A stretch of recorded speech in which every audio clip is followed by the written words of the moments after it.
This is a production of WKNO Memphis. Production funding for Sports Files is made possible in part by Infinity of Memphis has moved to Germantown Road, just half-mile north of Wolf Chase Galleria, and is proud to support WKNO for its quality broadcasting and service to our community. Quality and service? No wonder Infinity of Memphis feels at home on WKNO. the WKNO Production Fund, the WKNO Endowment Fund, and by viewers like you. Thank you. Today on Sports Files, we look at some of the pressing legal issues surrounding intercollegiate athletics, including the attempt to unionize athletes at Northwestern University. And I do so with Memphis labor attorney David Prather.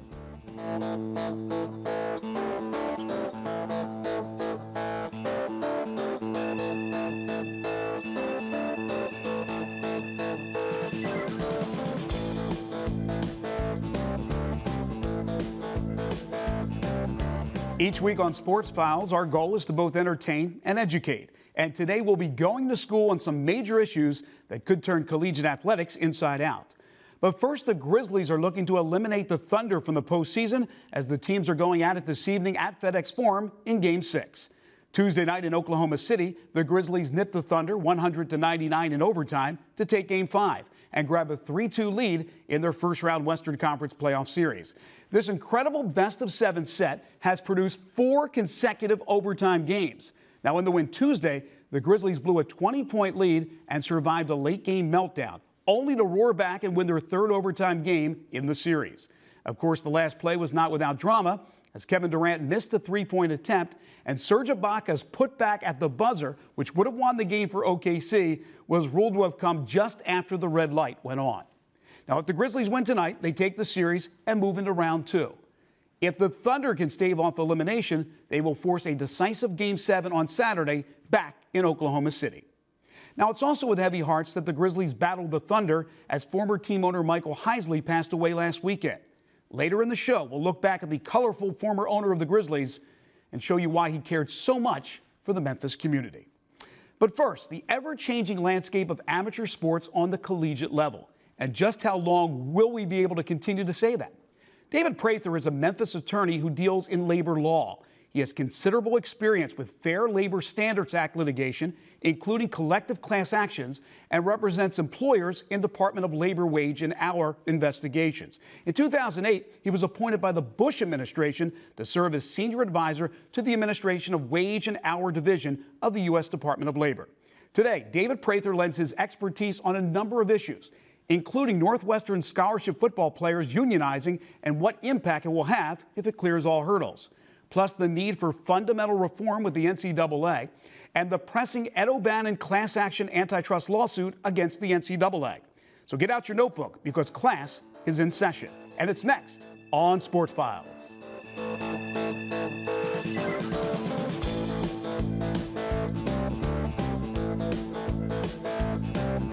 Well, David, thank you so much for joining us today. Hey, appreciate you having me. Glad to be here. Let's update everybody on where we stand with the case at Northwestern University with the football players voting on unionizing. Sure. So in March of this year, the regional director of the National Labor Relations Board, the NLRB, ruled that the Northwestern scholarship football players are employees and would be eligible to form a union, and regional director also directed that an election be held on April 25th. Following that ruling, Northwestern has appealed that ruling to the full NLRB, to the board in Washington, D.C., and the NLRB has accepted that appeal, and in doing so also said that the ballots from that the election would go forward, but the ballots would be impounded. So since that time, we've had this, April 25th has passed. The vote has been held, and the ballots are going to sit there until the NLRB rules on this appeal, which could be, they're going to. This is an important issue. They know it. They're going to take their time on it, and so could be likely end of the year, maybe even early part of next year before we even find out, what the ruling is from the NLRB, and if they rule in favor of the employees or the athletes, as the case may be, then what the election results would be. Well, my question is this: why impound the votes? Can't you settle a lot of things and save a lot of time if you look at the votes, and if they've come up short and they've turned it down, they voted it down, then you save all that process, don't you? I think they just want an election that is clean and doesn't have isn't tainted by any kind of ruling that may come out, and they want to be able to make a ruling that's not tainted by the outcome of the vote. And so, what are the advantages and what are the disadvantages of athletes basically becoming employees while going to school as scholar athletes? What are the pros and cons? Well, certainly from the con side, there's the university. Their position is going to be this is a team. There needs to be team unity. They need to have be acting as one. And when you bring a third party in to be an intermediary between the coaches and between the players, that's not a good thing and could put them at a competitive disadvantage versus other teams. So, that's the cons, apart from any issues also related to amateurism and whether, we believe athletes should be paid or whether they should be, it should be more of a pure system to the extent that that's possible.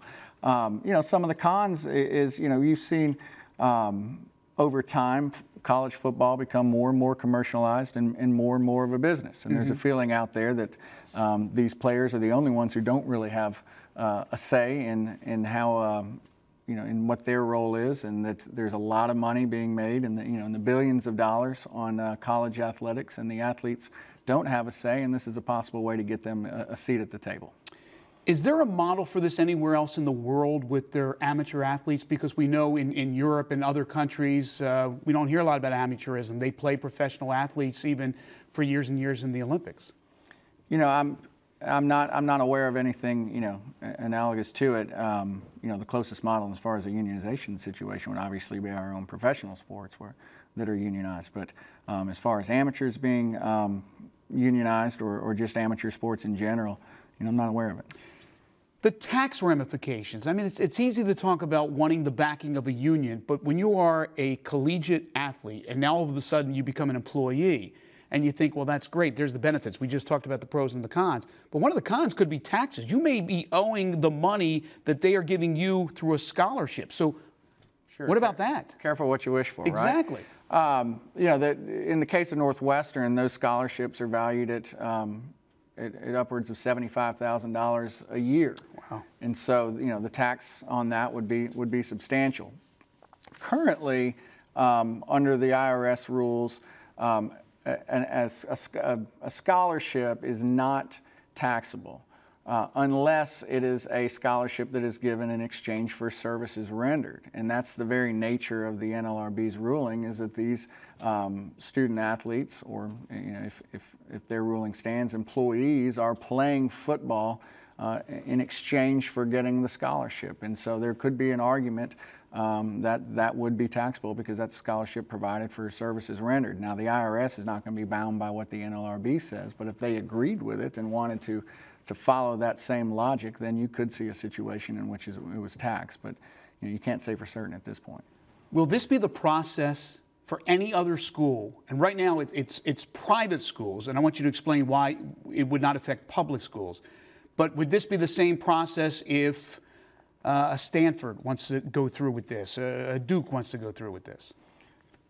Yeah. So if Kappa, which is the organization that's attempting to unionize Northwestern, wanted to go after Stanford tomorrow, they would first have to go and show that there is enough football players who want to be represented by a union. And you do that by getting you get a card signed saying, I wish to be represented for bargaining purposes by this union. And you have to get 30% of the football players to sign. So they'd first have to go do that. They then take that to the NLRB and say, we want an election. And in this case, if the NLRB were to uphold the regional director's ruling, they'd already have that. They'd already have that feather in their cap. They wouldn't have to prove that like the Kappa did in the Northwestern case. So and then from there, they'd certify an election, and they'd have to then prove they'd have to win that election by getting over 50% of the scholarship football players to vote in favor of the union. So similar process, but slightly easier if the NLRB obviously were to uphold the regional director's ruling that they are employees. As far as so that's the route for a private school right now. Right. In the case of public schools, the law that governs this is the National Labor Relations Act. That gives you these. That's what the law that gives employees the right to unionize. That does not apply to the states, to state government. So a state school you would not be able to unionize a state school under the National Labor Relations Act. Some states, though, have their own labor laws that would allow for unionization under state law, and that's kind of just going to be a patchwork of laws that's going to vary from state to state. Does Tennessee allow it? I'm not sure. I haven't looked at it. I don't believe they do. It's going to be less common in your southern states. So that could obviously affect the University of Memphis, University of Tennessee, if they went down this route. Vanderbilt's a private school. Of course, they could do what's happening right now at Northwestern. I want to show everyone a graphic right now. This goes back to March 26th, after the NLRB decision, the original decision. This comes from U.S. Senator Lamar Alexander, the senior Republican on the Senate Health, Education, Labor, and Pensions Committee. Quote, imagine a university's basketball players striking before a Sweet 16 game, demanding shorter practices, bigger dorm rooms, better food, and no classes before 11 a.m. This is an absurd decision that will destroy intercollegiate athletics as we know it. I'm sure you've seen this quote. Your comments? Well, I think that's your we don't know how it's going to turn out, but that's your worst case scenario, that the kind of labor strife that you often get and the tension that you get in labor relations would follow into college football or college basketball. Strikes, tense negotiation sessions, those type of situations, it would be naive to think that it couldn't happen. On the other hand, anytime you've moved from amateurism to professionalism, or for instance, some people thought it might be the demise of the Olympics when we started allowing professionals into the Olympics. And when free agency has been introduced into certain professional sports, there were certainly doomsday scenarios put out there. So nobody knows, but I do think that the potential for labor disputes that could fundamentally change the game and fundamentally change the relationship between player and coach and player and university is very real. I don't think it's unrealistic to think that worst case scenario that he describes could occur. At Northwestern, we're talking football. Senator Alexander just mentioned basketball. Are we talking about only sports that are revenue-making sports, or can a softball team try to unionize? Can a badminton team try to unionize? How far does it go?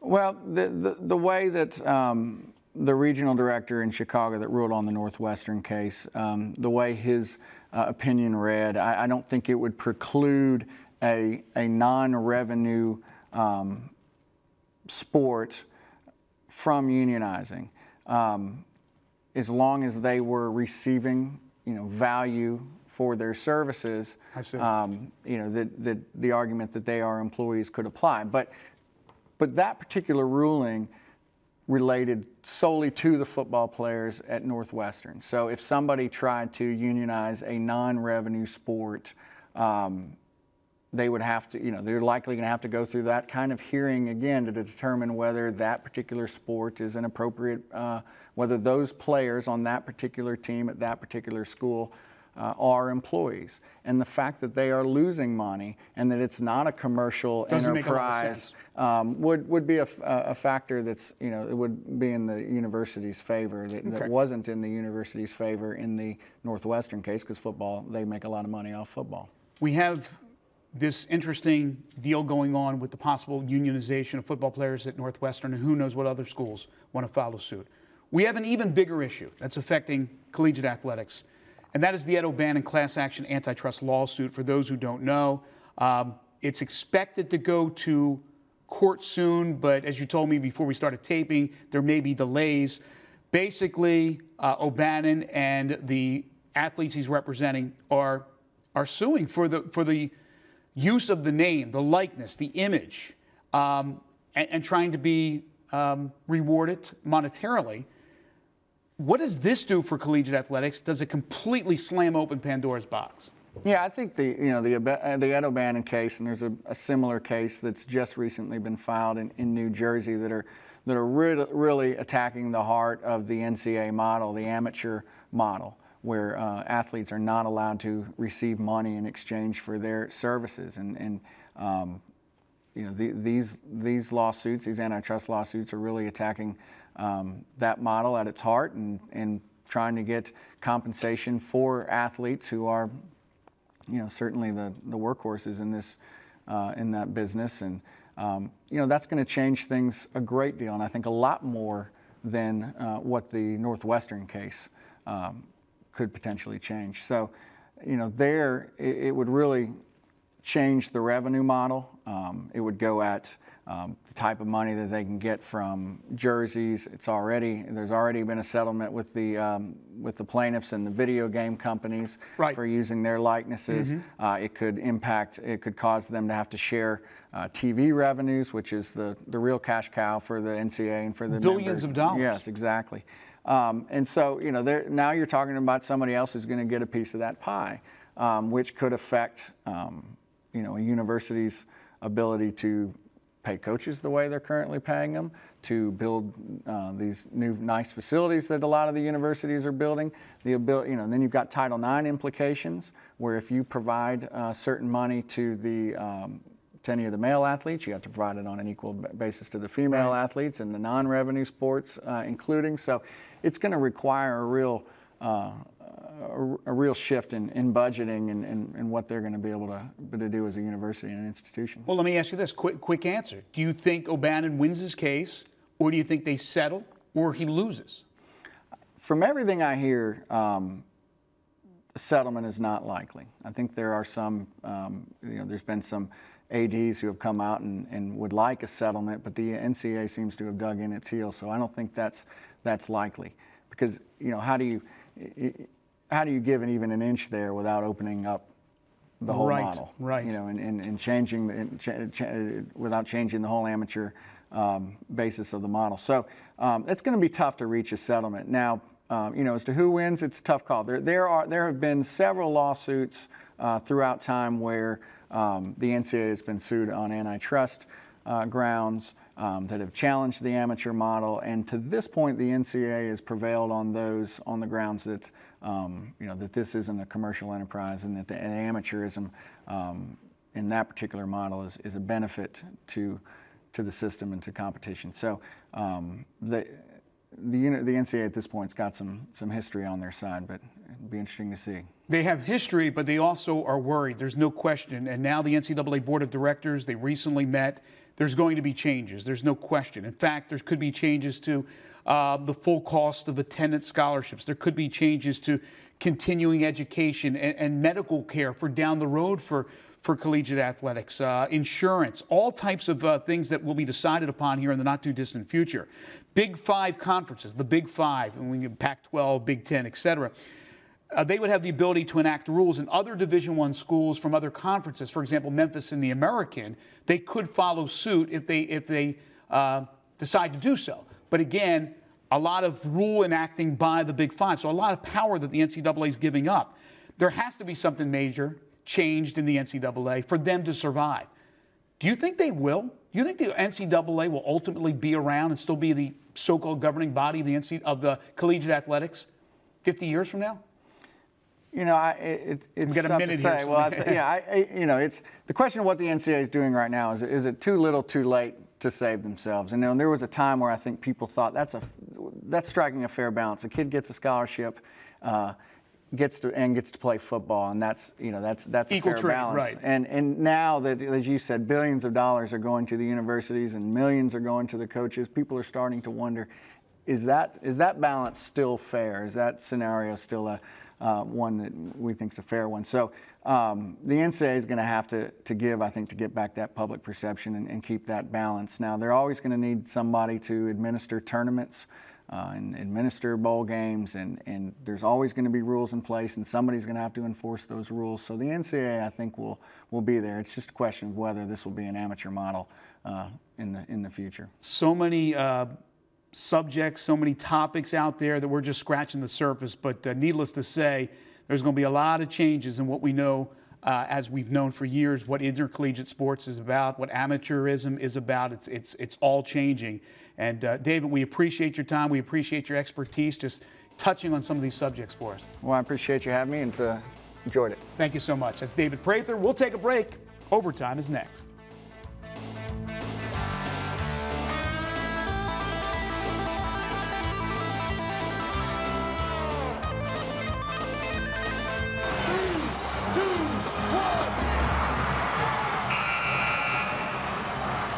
Back in 2000, Michael Heisley purchased the Vancouver Grizzlies. And with the hard work and dedication of the NBA pursuit team in Memphis, Heisley, a Chicago billionaire, relocated his team to the Bluff City. The rest, as they say, is history. Heisley would control majority ownership in the team until a sale of the organization 2 years ago to a group headed by Silicon Valley tech guru and wireless engineer Robert Pera. Last Saturday, news spread like wildfire that Heisley had passed away at the age of 77. The colorful, boisterous giant of a man died of complications from a massive stroke suffered nearly 15 months ago. Now, I was able to have Michael Heisley on my radio show on Sports 56 several times, and he never disappointed. He shot from the hip and wasn't afraid to step on toes, but he was fair and, most importantly, honest. Heisley also made an appearance with Jeff Calkins here on Sports Files several years ago. And when he spoke to the media, he always made sure to talk about the importance of the team having an impact on the community. And I would say he accomplished that goal, as just last year, the Grizzlies were named the top franchise in all of professional sports. So here's a look back at Michael Heisley, the man who brought big-time professional sports to Memphis. I think that we've made a difference in Memphis. I think that's open to a lot of discussion by different people, but from my point of view, I think that we have made an impact on the city. That was our number one, at least my number one priority. I think if people went back and read, that's what we said we wanted to do. We didn't just want to be a basketball team. We wanted to be somebody that basically left an imprint on the city, and I think we have done that. Would I have liked to have had more success as a basketball team? Obviously. All my life I've been an extremely competitive person, or I wouldn't have been as successful. And when you lose, it is extremely painful. And it's when you lose in front of thousands of people that are as nice as they are and thank you and everything else, it makes it even more hurtful. So, that's been very difficult for me to get. I would have liked to have been more successful with the team than we've been. My intentions have, I think, have been focused on basically trying to do the best job to make the Grizzlies part of the fabric of Memphis. And quite honestly, in some regards, we've done a pretty decent job. In other areas, it's work undone, unfinished. And I think if we can get there, but that is so much harder than I ever perceived it would be. I am a very upfront person, and sometimes people don't like what I have to say, but I guess if I had to be a certain type of person, I would want to be a person that told people exactly what's on my mind. And that's why, generally speaking, if you go back and look at the record, you'll find very few times I've given a statement and then turned out and did something else. I've been extremely fortunate. I started very poor, and I've made a substantial amount of money, and I firmly believe that money corrupts, and I think that if you don't give back, it will corrupt you, and worse, it will corrupt your children and your family. And so it has been a very strong purpose in my family that we would try to give back, and I got this idea that owning a sports team, people in this country are so sports nuts that owning a sports team, you could get people to support your charities and so on like that, and you could have even a bigger impact. And so we looked at a couple of things before we ended up with the Grizzlies, and quite frankly, I'm satisfied that we've made a difference in Memphis. I'm sure people would like to think I should have made a bigger difference. Would I be much more satisfied? I'm not trying to say I'm satisfied, but would it be much more satisfied to have been a winner? I think people want more. We did, we got to the playoffs. We were getting ready to move into, into the new arena and so on and so forth. People had a new team. Expectations were a lot less than what we had. We went from 20-some wins was the top the team had ever done in Vancouver or anything, and we suddenly were at 50, and and that was a tremendous move. And that shows you that what success would do if the Grizzlies could basically replicate that level of success, but it would have to be more. To get to that, we would not only have to get to the playoffs, we would have to win games in the playoff.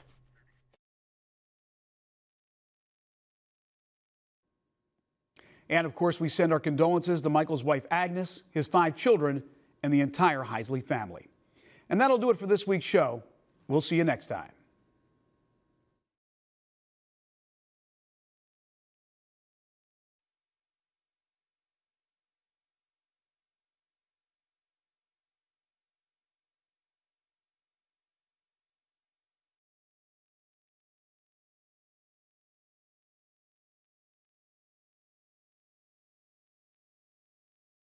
Production funding for Sports Files is made possible in part by Infinity of Memphis has moved to Germantown Road, just half-mile north of Wolf Chase Galleria, and is proud to support WKNO for its quality broadcasting and service to our community. Quality and service? No wonder Infinity of Memphis feels at home on WKNO.